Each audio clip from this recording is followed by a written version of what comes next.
Good morning Deepak തരമടം. നമ്മുടെ doctor R ബിന്ദുവിന് നമ്മുടെ ഒരു ഗുഡ് മോർണിംഗ് പറയുക.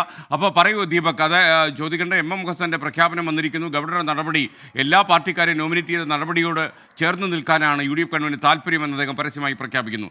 നമ്മുടെ ആ ബ്രേക്കിംഗ് ന്യൂസ് നമ്മൾ സംപ്രേഷണം ചെയ്ത് കഴിഞ്ഞു. പറയൂ.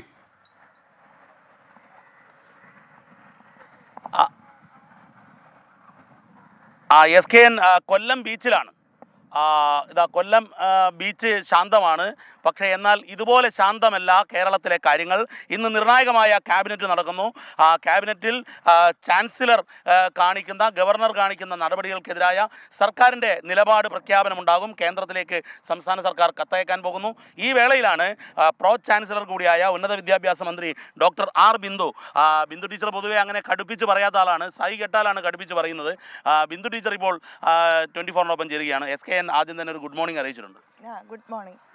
ഏറ്റവും പ്രധാനപ്പെട്ട കാര്യം, ഒരുപക്ഷെ ഈ പ്രശ്നങ്ങൾ കൊണ്ട് ഏറ്റവും കൂടുതൽ സഹിക്കേണ്ടി വന്ന, ഏറ്റവും കൂടുതൽ മാനേജ് ചെയ്യേണ്ടി വന്ന ഒരാൾ പ്രോ ചാൻസലർ കൂടിയായ ഉന്നത വിദ്യാഭ്യാസ മന്ത്രിയാണ്. ഇനി സർക്കാരിന് മുന്നിലുള്ള പോംവഴി എന്താണ്? ഈ ഗവർണർ എന്ന് പറഞ്ഞാൽ നമ്മുടെ സ്റ്റേറ്റിനെ സംബന്ധിച്ചിടത്തോളം ഭരണഘടനാപരമായ ഏറ്റവും ഉയർന്ന ഉത്തരവാദിത്തമാണ്. സർവകലാശാലകളെ സംബന്ധിച്ചിടത്തോളം ചാൻസലറും അതുപോലെ തന്നെ ഏറ്റവും ഉന്നതമായിട്ടുള്ള ഒരു പദവിയാണ്. ആ പദവിയുടെ ഡിഗ്നിറ്റി സൂക്ഷിക്കുക എന്നുള്ളത് പരമപ്രധാനമായ കാര്യമാണ്. അതെല്ലാം കളഞ്ഞു കുളിച്ചുകൊണ്ട് സാധാരണ ഒരു കൊച്ചുകുട്ടികളോട് പോലും മത്സരബുദ്ധി സൂക്ഷിക്കുന്ന ഒരാളായിട്ട് നമ്മുടെ ഗവർണർ മാറിയിരിക്കുന്നു എന്നുള്ളത് വളരെയധികം ഖേദകരമാണ്. നമ്മുടെ സംസ്ഥാന ഗവൺമെൻറ്റുമായിട്ട് നിലനിർത്തേണ്ട ഒരു ഡിപ്ലോമാറ്റിക് ബന്ധം അദ്ദേഹം എന്നെ ഉപേക്ഷിച്ചു. വളരെ ശത്രുതാപരമായിട്ടാണ് അദ്ദേഹം പെരുമാറിക്കൊണ്ടിരിക്കുന്നത്.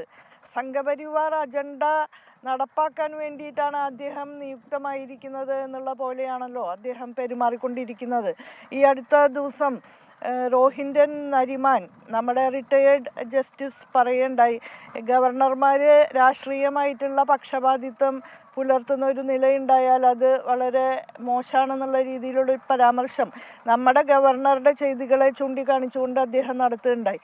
അത് തികച്ചും ശരിയാണ്. നമ്മളെന്താ കണ്ടത്? ഇപ്പോൾ കോഴിക്കോടൊക്കെ മിഠായി തെരുവിലൊക്കെ പോയി ഓടി നടന്ന അദ്ദേഹം കാട്ടിക്കൂട്ടിയ കാര്യങ്ങളൊന്നും ഗവർണർ പദവിക്കോ ചാൻസലർ എന്നുള്ള നിലയ്ക്കുള്ള പദവിക്കോ നിരക്കുന്ന കാര്യങ്ങളല്ല. ഇപ്പോൾ കേരള ഗവൺമെൻറ്റിനെ വട്ടമിട്ട് പിടിക്കുക എന്നുള്ളൊരു അജണ്ടയാണ് സംഘപരിവാരം നടപ്പാക്കിക്കൊണ്ടിരിക്കുന്നത്. അതിന് ഇദ്ദേഹത്തെ ഒരു ടൂളായിട്ട് ഉപയോഗിക്കുകയാണ്. അദ്ദേഹം അതിന് സ്വമേധയാ തയ്യാറായി മുന്നോട്ട് വരുന്നു എന്നുള്ളതാണ്. ഇന്ന് ഇന്ത്യയുടെ ഒരു അവസ്ഥ പരിശോധിച്ചാൽ നമുക്ക് സുവ്യക്തമായി കാണാൻ കഴിയുന്ന ഒരു കാര്യം, മുസ്ലിം നാമധാരികളായിട്ടുള്ള പട്ടണങ്ങളുടെ പേര് മാറ്റുന്നു, ടൗൺ സ്ക്വയറുകളുടെ പേര് മാറ്റുന്നു, ചില റെയിൽവേ ജംഗ്ഷനുകളുടെ പേര് മാറ്റുന്നു, അല്ലേ? അതുപോലെ മുഗൾ ഗാർഡൻസ് എന്നറിയപ്പെട്ടിരുന്ന മനോഹരമായ പൂന്തോട്ടം അമൃത് ഗാർഡൻസ് എന്ന് പേരാക്കുന്നു. മുഗൾ രാജവംശത്തെക്കുറിച്ചുള്ള പരാമർശം തന്നെ നീക്കം ചെയ്യുന്നു ചരിത്ര പുസ്തകങ്ങളിൽ നിന്ന്. എന്നിട്ടും നമ്മുടെ ബഹുമാനപ്പെട്ട ഗവർണർക്ക് അതിൻ്റെ ഉള്ളിലെ കാര്യങ്ങൾ മനസ്സിലാകുന്നില്ലേ എന്നുള്ളതാണ് അതിശയകരമായിട്ടുള്ള കാര്യം. ഇതിൽ സർക്കാരിൻ്റെ മുഖ്യമന്ത്രി നിലപാട് പറഞ്ഞു, കേന്ദ്രത്തിന് കത്തയക്കും. ഇന്ന് നിർണായകമായ ക്യാബിനറ്റ് യോഗം നടക്കുകയാണ്.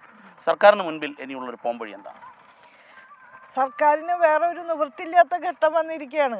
അതിസംയമനത്തോട് കൂടിയിട്ടാണ് കേരള സർക്കാർ ഇതുവരെ പോയിട്ടുള്ളത്. മുഖ്യമന്ത്രി ആയാലും ഞങ്ങൾ മന്ത്രിമാരായാലും ഗവർണർ എന്നുള്ള നിലയ്ക്കും ചാൻസലർ എന്നുള്ള നിലയ്ക്കുമൊക്കെ അദ്ദേഹത്തിന് വലിയ ബഹുമാന്യത കൊടുത്തുകൊണ്ടാണ് ഇതുവരെ നമ്മൾ പോയിക്കൊണ്ടിരുന്നത്. പക്ഷെ തീരെ നിവൃത്തിയില്ലാത്ത വിധത്തിൽ ഈ ഭരണത്തിനെ കോർണർ ചെയ്യാൻ വേണ്ടിയിട്ട് തന്ത്രങ്ങൾ ആവിഷ്കരിച്ചുകൊണ്ടിരിക്കുകയാണ് അദ്ദേഹം. ഈ ഉന്നത വിദ്യാഭ്യാസ മേഖലയ്ക്ക് വലിയ പ്രയോറിറ്റി നൽകിയിട്ടാണ് ഈ ഗവൺമെൻറ് മുന്നോട്ട് പോകുന്നത്. കേരളത്തിന് ഇനി വളരേണ്ടുന്ന ഒരു മേഖല എന്ന് കണ്ടുകൊണ്ട് തന്നെ ആയിരക്കണക്കിന് കോടി രൂപ ആ മേഖലയിൽ വിന്യസിച്ചുകൊണ്ട് എല്ലാവിധ അടിസ്ഥാന സൗകര്യങ്ങളും വികസിപ്പിച്ചുകൊണ്ടൊക്കെ മുന്നോട്ട് പോവാണ്. ഏറ്റവും പുതിയ വൈജ്ഞാനിക മേഖലകളെ നമ്മുടെ കേരളത്തിലെ ഉന്നത വിദ്യാഭ്യാസ മേഖലയിലേക്ക് കൊണ്ടുവന്നുകൊണ്ട് ചാൻസലർ എന്നുള്ള ഒരാളുടെ സഹായം അനിവാര്യമാണ്. ചാൻസലർ എല്ലാത്തിനും ഉടക്കി വയ്ക്കുന്ന ഒരു സാഹചര്യം വരുമ്പോൾ അപ്പോൾ ചാൻസലറെ മാറ്റൽ, ഗവർണറെ മാറ്റൽ എന്നുള്ള കേന്ദ്രത്തിന് കത്തയക്കാനുള്ള നടപടിയിലേക്ക് സർക്കാർ എപ്പോൾ കടക്കും? സർക്കാർ അതിനെക്കുറിച്ച് ചിന്തിക്കാതിരിക്കാൻ കഴിയാത്തൊരവസ്ഥയായി തീർന്നു എന്നുള്ളതാണ് വാസ്തവം. അതിൻ്റെ ഫൈനലായിട്ടുള്ള തീരുമാനങ്ങളിലേക്ക്. കൊല്ലം ബീച്ചിൽ നിന്ന് ഡോക്ടർ ആർ ബിന്ദുമായി സംസാരിച്ച ദീപക് തർമടമാണ്. 24 5-ന്റെ വജ്രത്തിളക്കം.